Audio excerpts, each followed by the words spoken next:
여러분, 예수님께서 산 위에서 제자들에게 주옥 같은 말씀들을 선포하셨고, 소위 산상수훈을 말씀하시고 산에서 내려오셔서 지난번에 살펴봤던 것처럼 첫 번째 기적을 행하시는 것은 문둥병자를 치료하는 거였습니다. 그리고 오늘 본문은 두 번째 이적 사건을 지금 기록을 하고 있는데, 그것이 백부장의 하인의 중풍병을 치료한 그런 사건이었습니다. 오늘 본문에 보면은 백부장이 예수님께 나와서 내 하인의 중풍병을 좀 고쳐주십시오, 이렇게 요청을 하고 있는 것으로 기록이 되어 있습니다. 그런데 똑같은 사건을 기록하고 있는 누가복음 7장에서는 다르게 기록을 하고 있습니다. 누가복음 7장에서는 백부장이 직접 나와서 요청을 하는 게 아니고, 백부장을 대신해서 누가요? 유대의 장로들이 대신 나와가지고 예수님, 백부장의 하인의 병을 좀 고쳐주십시오, 이렇게 요청을 하고 있다고 하는 거예요. 똑같은 사건이에요. 똑같은 백부장의 하인의 중풍병을 치료한 사건이었는데, 왜 마태복음에 기록된 내용하고 누가복음에 기록된 내용에 차이가 생겨났을까? 이런 것들을 신앙이 없는 사람들은 거봐, 성경이 틀리잖아, 서로 모순이잖아, 앞뒤가 안 맞잖아, 왜 이 성경하고 저 성경하고 내용이 달라? 여러분, 이렇게 불신의 눈으로 바라보는 사람들은 신앙이 없는 사람들이에요. 신앙이 있는 사람들, 하나님께서 실수하지 않는 하나님이라고 하는 것을 신뢰하는 사람들은 그렇게 해석하지 않습니다. 이 차이가 발생한 원인이 뭔가를 하나님께서 깨닫도록 우리는 기도할 필요가 있다고 하는 것입니다. 이 차이가 생겨난 이유는 다른 것이 아니에요. 마태복음을 기록한 마태가 자기가 이 썼던 성경을 읽어야 될 대상, 이 유대인들에게 더 큰 감동과 도전을 주기 위해서 이런 방식을 채택하고 있는 거예요. 뭐냐면은 마태는 지금 유대인들의 믿음을 도전하기 위한 목적이었기 때문에, 그래서 이 사건을 지금 기록하고 있기 때문에 예수님과 백부장 사이에 중재자로 등장하는 이 유대 장로들, 이들을 생략한 것입니다. 직접 백부장이 나와서 요청하는 것처럼 그렇게 얘기를 하는 거예요. 그래서 누구를 드러나게 하기 위한 것입니까? 오늘 이 백부장의 믿음이 얼마나 아름답고 귀한 믿음인가를 더 부각시키려고 마태가 유대 장로들이 나와서 예수님께 요청했다고 하는 누가복음의 기록을 삭제해버리고 마치 백부장이 직접 나와서 요청한 것처럼 기록을 하고 있다고 하는 것입니다. 여러분, 중요한 것은 마태가 유대인들을 대상으로 이 서신서를 쓰고 있기 때문에 우리는 생각해야만 돼요. 마태가 이 마태복음을 기록하면서 왜 이 백부장의 사건을 언급하고 있는지.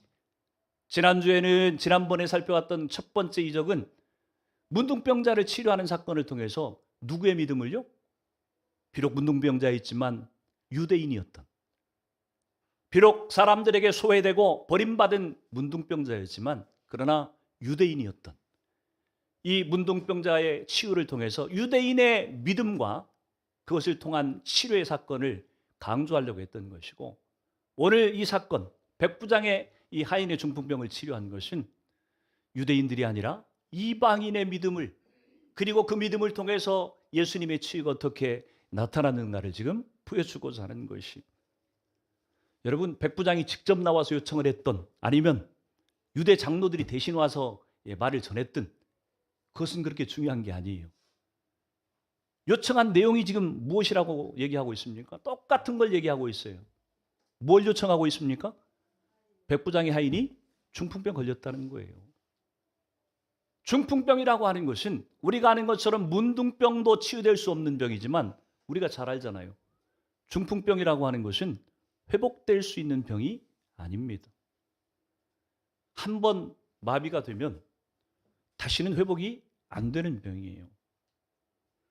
우리가 다른 질병들은 고치고 치유하고 회복되는 그런 과정들이 있지만, 중풍병이라고 하는 것도 한 번 한쪽이 마비가 되면 회복되지 않습니다. 이 중풍병이라고 하는 불치병을 치료하는 사건을 통해서 오늘 이방인 백부장 한 사람의 믿음이 얼마나 큰 것인가를 지금 보여주려고 하는 것이. 당시에 이 백부장은 로마의 군인입니다. 백부장이라고 하는 잘 아는 것처럼 100명의 군인들을 통솔하는 그런 지휘관이 오늘날로 친다고 한다면 중대장급에 해당되는 지휘관입니다. 근데 이 이방인 백부장이었던 군인이었던 이 사람이 오늘 지금 성경에 보니까 자기의 부하 군사 중에 하나인, 그게 군사였는지 아니면 군사들을 수발드는 또 다른 어떤 종이었는지 분명하지는 않습니다. 근데 중요한 것은 별로 그렇게 중요한 인물은 아니라고 하는 것이. 근데 이 한낱 하인 중에 하나였던 이 종의 중풍병을 치유하기 위해서 오늘 이 백부장이 예수님께 특별한 요청을 하고 있다고 하는 것에 우리는 주목할 필요가 있다고 하는 것입니다. 여러분, 이 본문에서 우리는 백부장의 인간성에 대해서 우리는 한번 생각을 해볼 필요가 있습니다. 지휘관이 부하 병사 한 사람을 위해서 자신의 체면과 자존심을 다 내려놓고 만사를 제쳐놓고 나와서 마치 자기 혈육인 것처럼, 내 부모라도 되는 것처럼, 내 자식이라도 되는 것처럼, 예수님 내 하인 하나를 좀 고쳐주십시오, 이렇게 요청하고 있다고 하는 것은 누구나 보편적으로 갖고 있는 그런 인성은 아니라고 하는 사실입니다. 그래서 누가복음 7장에 보면은 이 백부장의 인성을 그렇게 표현을 하고 있어요. 누가복음 7장 4절로 같이 한번 읽습니다. 같이 읽습니다. 시작. 이에 그들이 예수께 나와 간절히 구하여 이르되 이 일을 하시는 것이 이 사람에게는 합당하니이다. 그가 우리 민족을 사랑하고 또한 우리를 위하여 회당을 지었나이다 하니. 아멘. 로마는 유대를 지배하고 있었어요. 마치 일제시대에 우리 조선을 지배하고 있었던 일본과 같은 위치예요. 여러분, 그 당시에 피지배민족이었던 우리 조선은 뭐 일본에 대해서 호의적이었겠습니까? 원수예요, 원수. 그 원수 관계가 지금까지도 끊어지지 않고 있잖아요, 보면. 여러분, 근데 그렇게 지배자인 로마인들이 오늘 유대인들을 뭐라고 생각했겠어요? 지배자인 이 로마인들은 유대인들을 생각할 때 골치 아픈 민족이라고 생각을 했어요. 왜냐하면 이 유대인들이 그냥 평범하게 사는 사람들이 아니에요. 자기 민족의 구원을 위해서 막 어떤 사람들은 자객들이 돼가지고서 칼을 품고서 마치 우리나라 독립운동할 때 사람들하고 똑같아요. 그러니까 이 지배를 하고 있는 로마인들이 볼 때는 골치 아픈 민족이에요. 좀 고분고분 말을 좀 잘 듣고 순종하고 따라줬으면 좋겠는데 신화 때만 얻으면 어떻게든 독립을 쟁취하겠다고 난리를 치는 유대인들이 가장 지금 골치 아픈 민족 중에 하나로 그렇게 여겨졌을 거라고 생각을 합니다. 유대인들의 입장에서 볼 때 이 로마인들은 역시 마음에 들지 않는 정도가 아니라 자기들을 착취하고 지배하고 있는 이 로마 민족을 대해서 원수 같은 마음으로 대하고 있을 것이. 그런데 그런 지배자와 지배를 받고 있는 민족의 사람이 서로 이렇게 배려하고 호의를 베푼다고 하는 것은 특별한 일이에요. 특별한 일. 우리 민족을 사랑하고 우리 민족을 위해서 회당도 지어줬고. 뭐 여러분 언뜻 생각하면은 이 사람이 유대인들이 환심을 사가지고 자기 통치하는데 편하려고 그랬나? 혹시 이렇게 생각할 수도 있을지 모르겠지만 성경의 앞뒤 정황을 보면 그런 사람은 아니에요, 분명히. 왜냐하면 그런 사람이었다고 한다면 자기 하인, 자기 종, 보잘것없는 사람의 병을 치유하기 위해서 이렇게 예수님 앞에 바쁜 시간을 내서 나올 일이 없었기 때문인 것입니다. 하여튼 간에 우리가 신앙생활을 하면서 다양한 사람들을 경험하게 됩니다. 교회 안에서도 그래요. 저 사람은 신앙이 참 좋은 것 같아. 기도도 많이 하는 것 같고 성경도 많이 읽는 것 같고 예배도 안 빠지는 것 같고 헌금도 잘 드리고 봉사도 잘하고 헌신도 잘하고 신앙이 참 좋은 것 같은데 그 사람의 인성을 들여다보면 별로 마음에 들지 않는 분들이 있을 거예요.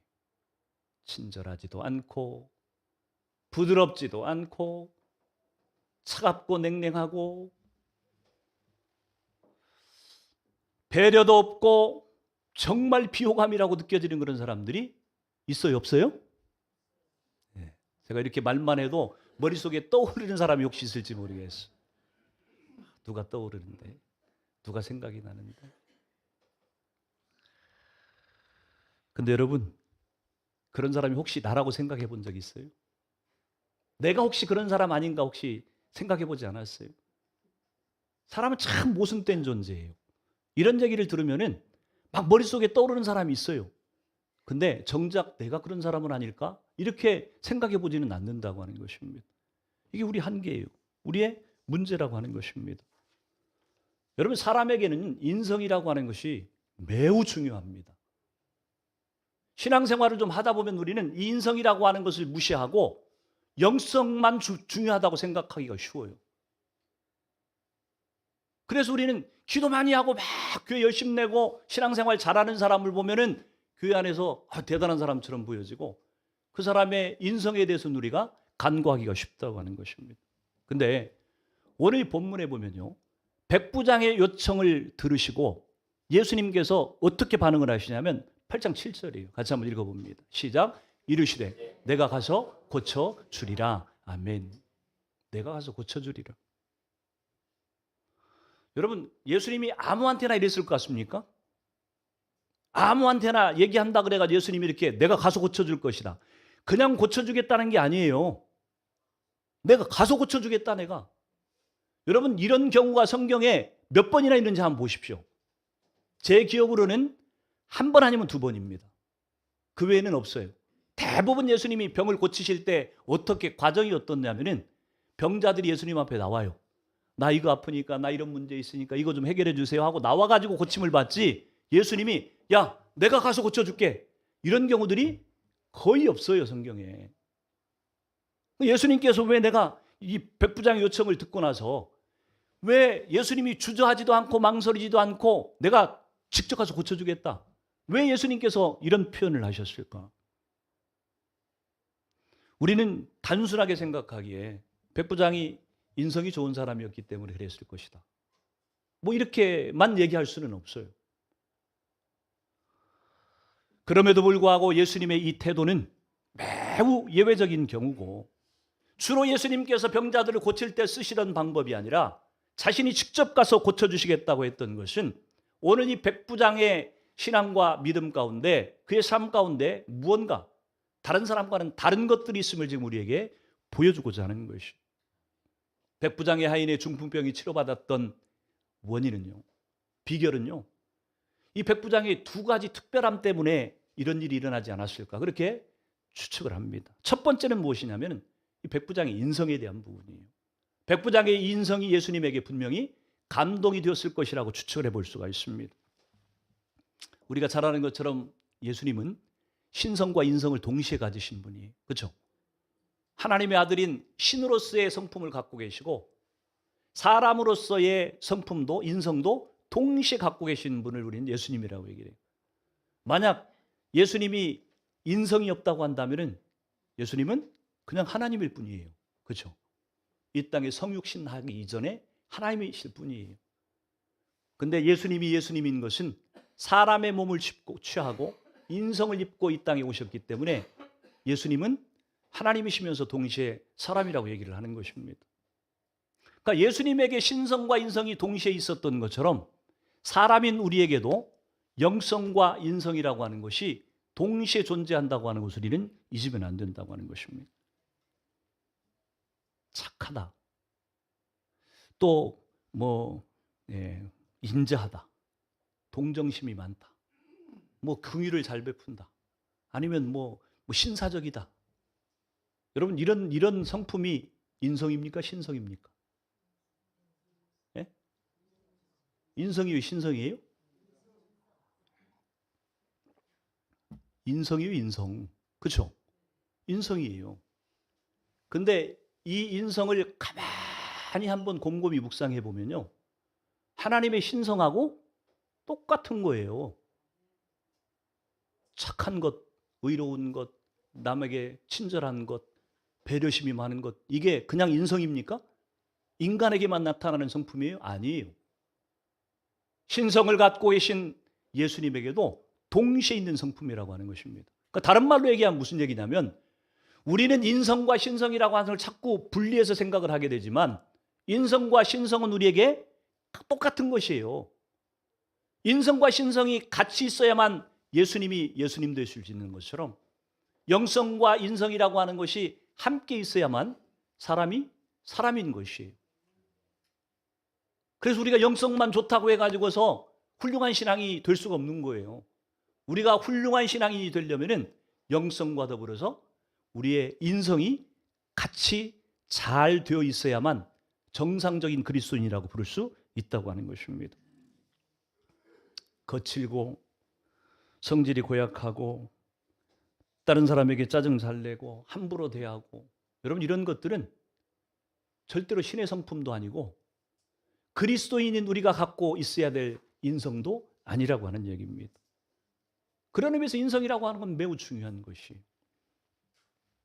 하나님의 성품과 닮은 것이기 때문에, 신성과 닮은 것이기 때문에 인성이 중요한 것이기도 하지만, 인성이 정작 중요한 것은요, 이 인성이라고 하는 것 때문에 우리가 그리스도인으로서 하나님의 자녀로 세상 가운데 사람들에게 영향력을 끼칠 수 있는 절대적인 조건이 있기 때문이라고 하는 것입니다. 여러분, 누군가에게 전도를 할 때 아무리 내가 기도를 많이 하는 사람이고 성경을 해박하게 알고 있는 사람이라고 할지라도 내 인성이 다듬어져 있지 않으면 다른 사람들에게 좋은 영향력을 못 끼쳐요. 사람들은 뭘 보고 판단을 해요? 우리의 인성을 보고 판단하는 거예요. 우리의 신성을 보고 감동을 하기 전에 우리의 인성을 보고 먼저 호감을 갖든 비호감을 갖든 먼저 결정이 된다니까요. 여러분 가운데 전도를 잘하고 싶지 않은 분이 어디가 있겠어요? 전도의 비결이 뭐예요? 인성이 잘 돼 있어야 된다니까요.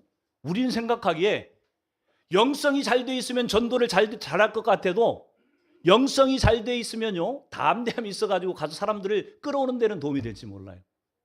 근데 끌어다 앉혀놨더니 와가지고 우리 인성을 보고, 아이고 그 교회 갔더니 사람들이 왜 그렇게 냉랭해? 인사도 잘 안 하고 지들끼리만 밥 먹고 지들끼리만 친한 것 같아.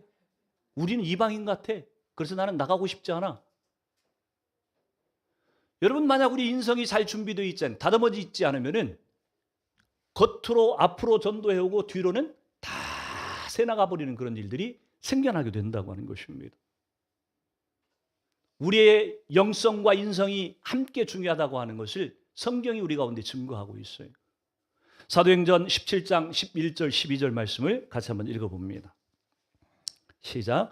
베레아에 있는 사람들은 데살로니가에 있는 사람들보다 더 너그러워서 간절한 마음으로 말씀을 받고, 이것이 그러한가요? 날마다 성경을 상고하므로 그 중에 믿는 사람이 많고 또 헬라의 귀부인과 남자가 적지 아니하나. 아멘.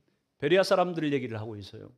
베레아 사람들은 데살로니가 사람들보다도 더 오늘 너그럽다 그렇게 얘기하죠. 옛날 개역 한글에는 뭐라고 얘기해요? 신사적이었다고 표현을 합니다. 너그럽다고 번역을 하든 신사적이라고 번역을 하든 간에 오늘 베레아 사람들이 갖고 있는 이 사람들을 대하는 너그러운 성품, 이 인성 때문에 오늘 성경은 뭐라고 얘기하고 있냐면 그들이 하나님의 말씀을 받는 태도가 남달랐고 잘 받았다고 하는 얘기예요. 그것으로 끝난 게 아니었어요. 또 이어지는 것이 뭐냐면은 사람들과의 관계가 좋아서 믿는 사람들의 수가 많았고 거기에 헬라의 귀부인과 남자가 적지 않았다. 이렇게 지금 표현을 하고 있습니다. 베레아 사람들의 신성도, 영성도 중요했지만 그들의 인성이 다른 이방인들, 사람들을 주께로 인도하는 데에, 교회를 부흥시키는 데에 결정적인 지금 요건이 되고 있는 것을 보여줘요. 여기뿐이 아닙니다. 사도행전 11장 24절을 같이 한번 볼래요? 11장 24절 시작. 바나바는 착한 사람이요 성령과 믿음이 충만한 사람이라 이에 큰 무리가 주께 더하여 지더라. 아멘. 바나바라고 하는 사람의 인물을, 성품을 묘사를 하는데 두 가지를 얘기하고 있어요. 하나는 착한 사람이었고 하나는 성령과 믿음이 충만한 사람이었다고 얘기를 하고 있어요. 바나바는 믿음과 성령이 충만한 사람이어서 믿는 사람들을 많이 더했다 이렇게 얘기하지 않고, 바나바는 착한 사람이었고 믿음과 성령이 충만한 사람이어서 믿는 사람들을 하나님이 더해 주셨다 이렇게 지금 표현을 하고 있는 것입니다. 교회가 부흥되기를 원하고 하나님의 나라가 더 우리 가운데 풍성해지기를 원하는 마음이 있다고 한다면 우리가 힘써야 될 것이 성령 충만과 동시에 뭐를요? 우리의 인성이 잘 준비되어야 된다고 하는 것을 지금 보여주고 있는 것이. 사랑하는 성도 여러분, 여러분이 성령 충만한지를 점검해 보십시오. 그리고 내 인성이 다른 사람들에게 어떻게 비치는지를 한번 점검해 보십시오. 둘 다 포기할 수 없는 것이에요. 사람들은 둘을 균형 잡기가 힘드니까 둘 중에 하나를 선택할 확률이 높아요.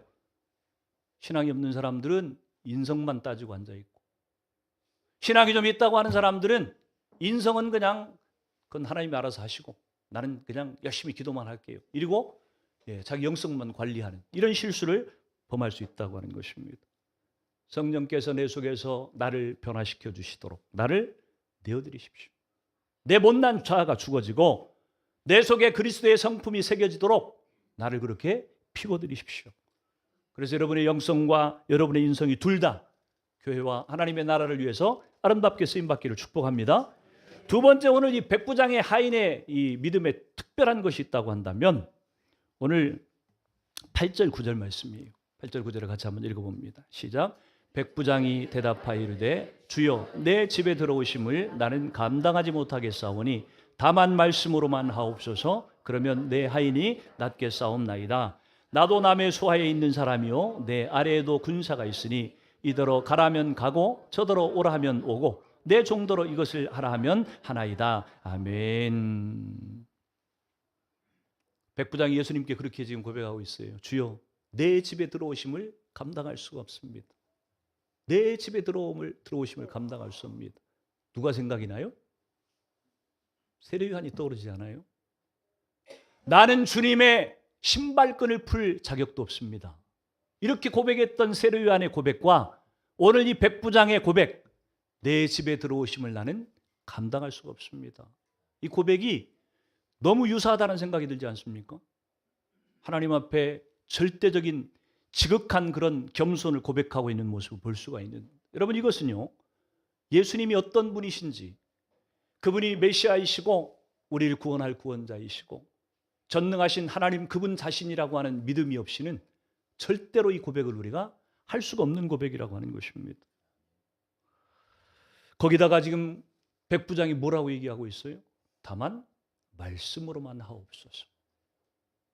나도 남의 수하에 있는 사람인데 내 상관이 나에게 명령하면 나도 무조건 순종합니다. 내 밑에도 부하 군사가 있는데 내가 명령하면 무엇이든 순종합니다. 하물며 천지의 주인이시고 만왕의 왕이 되시는 예수님, 하나님이신 예수님, 당신이 굳이 우리 집에 올 필요 없습니다. 굳이 오셔서 고칠 필요가 없습니다. 여기서 말씀만 하셔도 시간과 공간을 초월해서 역사하시는 예수님의 그 능력이 내 하인의 중풍병을 고치실 것을 나는 믿습니다.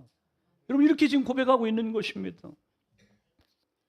예수님이 이 백부장의 믿음을 얼마나 귀하게 보셨는지 10절이 그렇게 얘기를 하고 있어요. 같이 한번 읽습니다. 시작. 예수께서 들으시고 놀랍게 여겨 따르는 이들에게 이르시되 내가 진실로 너희에게 이르노니 이스라엘 중 아무에게서도 이만한 믿음을 보지 못하였노라. 아멘. 예수님께서 놀랍게 여기셨다고 표현을 하고 있죠. 옛날 개역 한글에서는 기이히 여기셨다 이렇게 표현을 합니다. 놀랍게 여기셨다, 기이히 여기셨다. 이 말은 예수님께서 이 백부장의 믿음의 고백을 신기하게 생각하신 거예요. 참 보통 사람들에게서 볼 수 없는 그런 믿음이로구나. 이렇게 여기셨고 감탄하셨다고 지금 얘기를 하고 있는 것입니다.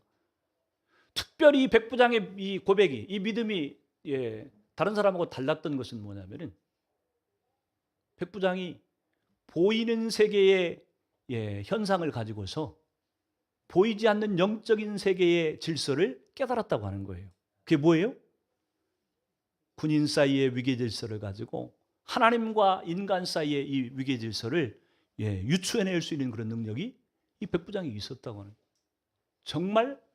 정말 대단한 지혜를 갖고 있는 사람입니다. 여러분, 자식이 부모를 놀래키는 경우가 두 가지 경우가 있을 수 있어요. 하나는 내 자식이 맨날 꼴찌 언저리에서 놀던 아이인데 어느 날 1등을 했다 그러면 놀랄 거 아니에요.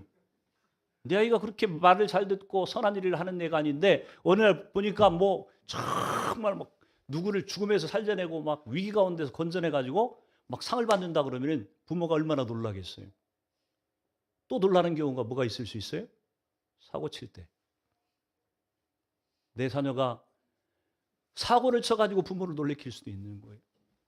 여러분, 우리도 마찬가지예요. 예수님을 놀래게 할 수 있는 그런 방식이 두 가지가 있을 수 있어요. 하나는 백부장처럼 이 큰 믿음 때문에 예수님을 놀래게 할 수도 있고요. 또 다른 성경에 보면은 예수님께서 또 기이 여기시는 경우가 한 경우가 있었어요. 마가복음 6장 5절 6절을 같이 봅니다. 마가복음 6장 5절 6절 시작. 거기서는 아무 권능도 행하실 수 없어 다만 소수의 병자에게 안수하여 고치실 뿐이었고 그들이 믿지 않음을 이상히 여기셨더라. 아멘. 여기도 지금 그렇게 기록을 하고 있죠. 거기서는 아무 권능도 행하실 수 없어서 다만 소수의 병자에게 안수하여 고치실 뿐이었고 그들의 믿음 없음을 어떻게 여기셨다고요? 이상히 여기셨더라. 같은 단어입니다. 백부장의 믿음의 고백을 들으시고 기이 여기셨고 놀라워하셨다고 하는 단어하고 오늘 이 마가복음에서 나사렛이라고 하는 동네, 예수님의 고향이에요. 예수님이 태어나서 자랐던 곳이에요. 가서 예수님께서 이적을 행하려고 가셨더니 고향 사람들이 예수님을 향해서 이렇게 얘기했어요. 제 목수의 아들 아니야? 목수의 아들이 와가지고 지금 뭘 한다 그러는 거야? 그리고 믿지 않았어요. 그랬더니 예수님께서 그들을 보고 기이 여기셨다고 얘기를 하고 있는 거예요. 이상하게 여기셨다고 하는 것입니다. 백부장의 믿음의 대단한 믿음의 고백 때문에 예수님이 기이 여기시기도 하지만 너무나 믿음이 없어서 왜 저렇게 믿지 않을까 하고 예수님이 이상히 여기시는 경우도 성경에 지금 등장하고 있다고 하는 것입니다. 여러분, 오늘 마태가 이 백부장의 중풍병, 이 하인의 중풍병을 고치는 사건을 통해서 우리에게 주고자 하는 최종적인 메시지가 무엇일 것 같습니까? 우리 믿음에 대한 것을 지금 지적하고 있는 거예요. 오늘 11절 12절을 같이 한번 읽어봅니다. 11, 12절 시작. 또 너희에게 이르노니 동서로부터 많은 사람이 이르러 아브라함과 이삭과 야곱과 함께 천국에 앉으려니와 본 나라의 자손들은 바깥 어두운 데 쫓겨나 거기서 울며 이를 갈게 되리라. 아멘. 동서로부터 많은 사람들이 아브라함과 이삭과 야곱과 함께 천국에 앉으려니와 그 나라의 본 자손들은 누구예요? 유대인들을 얘기하고 있어요. 유대인들은 바깥으로 쫓겨나서 어두운 데서 울며 이를 갈게 될 일이 있을 것이다. 그렇게 얘기를 하고 있는 거예요. 구약에 대한 지식도 없고 아브라함의 자손도 아니었고 그랬던 한 이방인도 예수님을 향해서 이렇게 이상할 만큼 대단한 믿음의 고백을 하고 있는데 너희는 아브라함의 자손이고 택한 백성이고 선민이었었고 오실 메시아 예수 그리스도에 대한 수많은 구약의 예언들을 다 갖고 있는 너희들은 어째서 믿지 못하느냐? 어찌 나를 하나님의 아들로 너희는 인정하지 못하느냐? 오늘 마태를 통해서 예수님께서 우리에게 우리의 믿음을 지금 지적하고 도전하고 계신다고 하는 것입니다. 사랑하는 성도 여러분, 여러분이 믿음이 있다고 하나님의 구원받은 백성이라고 교만해 하실 필요가 없어요. 우리가 하나님의 백성이고 택한 선민이라고 하는 것의 증거는요, 우리의 교만으로 함으로 나타나는 것이 아니고 뭘로 나타나야 돼요? 이 믿음의 고백으로 나타나야 돼요. 이 극도의 겸손으로만 나타나야 되는 것이. 그것이 없다고 한다면 우리는 우리의 구원을 내가 하나님의 백성 된 것을 한번 의심해 봐야 돼요. 내 구원받은 백성 맞는 것. 어떤 사람은 분명히 신앙생활을 잘하고 교회 생활을 잘하는 것 같은데 보면은 겸손하지도 않고 예수님을 향한 이 믿음도 없고 만약 그런 사람이 있다고 한다면 그 사람의 신앙을 한번 의심해 봐야만 돼요. 구원받은 백성이 맞나? 만약에 저와 여러분이 구원받은 백성이 분명하다고 한다면 그래도 우리에게는 이 겸손함과 이 믿음이 역시 동일하게 필요한 것이에요. 왜요? 그것이 없이는 예수님께서 우리 가운데 역사를 이루실 수 없기 때문이라고 하는 것입니다. 오늘 예수님께서 백부장에게 뭐라고 하시는지를 한번 보세요. 13절을 같이 읽습니다. 13절 시작. 예수께서 백부장에게 이르시되 가라 내 믿은 대로 될지어다 하시니 그 즉시 하인이 나으니라. 아멘. 예수님이 뭐라고 얘기해요? 네가 믿은 대로 될지어다. 네가 믿은 대로 될지어다. 이 중풍병자의 하인의 치료는 무엇 때문에 이루어진 것이냐면은 백부장이 믿은 대로 기적을 일으키셨다고 하는 것입니다. 여러분, 이 믿은 대로 된다고 하는 것을 우리는 주의 깊게 들어야 할 필요가 있다고 하는 것입니다. 우리 앞에 문제가 크고 장애물이 많고 그래서 문제가 해결되지 않는 게 아니에요. 우리가 얼마나 많은 그리스도인들이 하나님 앞에 기도를 쏟아냅니까? 하나님 이것도 해주시고 저것도 해주시고 이것도 이루어졌으면 좋겠고 하나님 내 사업도 잘 됐으면 좋겠고 내 병도 좀 치료받아서 건강해졌으면 좋겠고 우리가 얼마나 하나님 앞에 기도를 많이 해요. 근데 왜 하나님께서 그 기도를 들으시지 않고 응답하시지 않을까요? 기도가 잘못돼서? 그럴 리가 있겠습니까? 누가 그리스도인 가운데 사업 잘 되기를 기도하면서 하나님 이 사업 잘 되게 해주면 나 혼자 배 터지게 먹고 평생 동안 쾌락을 누리며 살겠습니다. 이렇게 기도하는 분이 있어요? 없어요. 정상적인 그리스도인들이라면 어떻게 기도할 거냐면 주님 내 사업을 잘 되고 돈 많이 벌게 해주시면 선교하는 일에 하나님의 교회를 세우는 일에 주님 나라를 위해서 내가 많이 헌신하고 싶으니까 하나님 축복 좀 내려주십시오. 이렇게 기도하지. 내 병이 낫기를 위해서 기도하는 사람이 하나님 내 병 고쳐주시면 천년 만년 잘 먹고 잘 살고 혼자 그렇게 누리며 살다 가겠습니다. 이렇게 기도하는 그리스도인들 어디가 있겠어요? 적어도 우리가 그렇게 기도하죠. 하나님 내게 이 질병에서 치유하시고 건강을 허락하신다면 내 생명 다하는 날까지 주를 위해서 봉사하며 헌신하며 주를 위해 살겠습니다. 여러분 이렇게 기도하지 않아요? 근데 우리의 기도가 잘못되지도 않고 빗나가지도 않았는데 왜 우리의 기도가 응답되지 않냔 말이에요. 우리는 뭘 의심해 봐야 돼요? 내가 믿음의 기도를 드리고 있는가를 점검해 봐야만 돼요. 내가 정말 믿음으로 기도하고 있는가? 오늘 백부장이 그랬던 것처럼 예수 그리스도 당신은 살아계신 하나님의 아들이시고 시간과 공간을 뛰어넘어서 내 집에 오시지 않아도 여기서 말씀 한마디만 던지셔도 그것이 지구상 끝에 있는 문제라고 할지라도 해결하실 수 있는 분이라는 것을 내가 믿습니다. 여러분 이 믿음의 고백이 있었기 때문에 이 백부장의 기도가 응답되고 있는 것이에요. 올 한 해도 여러분이 사시면서 수많은 기도와 간구를 하나님 앞에 올려드리게 될 텐데 그것이 가장 확실하게 응답될 수 있는 비결은 다른 데 있지 않아요? 나에게 그런 믿음이 있는가? 백부장의 믿음의 고백이 내 속에 있는가? 그 겸손함이 내 속에 있는가? 그 인성이 내게 갖춰져 있는가? 내 영성에 그 인성이 같이 더해질 때에 오늘 하나님은 기쁘게 우리의 기도를 연락하시고 응답해 주시는 그런 축복을 누리게 될 거예요. 한 해 동안 그렇게 하나님 앞에 서가는 저 여러분 되기를 주의 이름으로 축원을 드립니다. 같이 한번 기도합니다.